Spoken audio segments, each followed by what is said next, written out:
Hello everyone. Is there a bubble in sovereign bonds? Think about this. When you look at the current environment of sovereign bonds, you will see that the vast majority of issuers in developed economies are issuing bonds at negative real or nominal yields. What that tells us is that central banks have been depressing yields to abnormal levels even in growth periods. But what's most important is to ask yourself the following question. Would you buy any of those bonds at the current yield if the central bank was not injecting liquidity consistently and constantly? If the answer is no, then what you need to ask yourself is at what yield would you start looking, for example, at peripheral European bonds? 2, 3, 4 times maybe the current yield? That is a bubble. So the problem is not just that central banks are depressing artificially yields. The problem is also the impact that it has on risky assets. By depressing the yield of sovereign bonds, which are supposed to be the safest assets out there, what the central bank is doing is at the same time making it more expensive, and by making it more expensive, making investors take a lot more risk in the market than what they probably look for.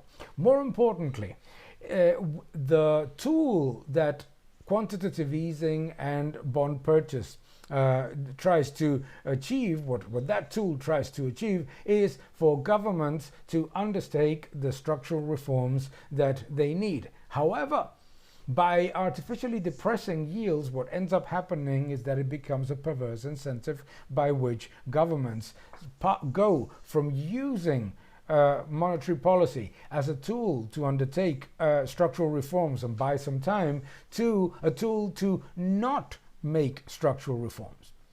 And then the central bank is trapped because even in growth and inflation periods, the central bank cannot normalize policy because it would create massive ripple effects in the financing of sovereign issuers. So the problem is that what looks like an optically attractive policy that is making governments finance themselves cheaper is actually disguising risk but not eliminating it, generating a lot more risk on the economy by taking massive levels of debt and leverage and exposure to risky assets from other investors, etc. But more importantly, what it does is that it's not used the way it should, is that governments are using monetary policy to increase imbalances, not to reduce them. And then it becomes a self-fulfilling prophecy. Governments force central banks to continue to have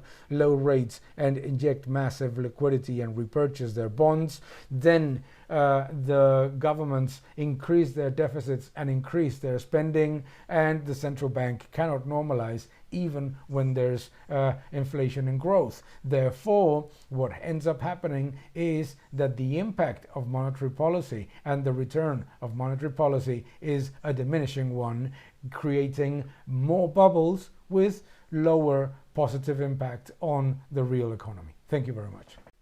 Thank you for watching this video. Please subscribe to my channel, like my videos, leave your comments below, and keep defending freedom. Thank you very much.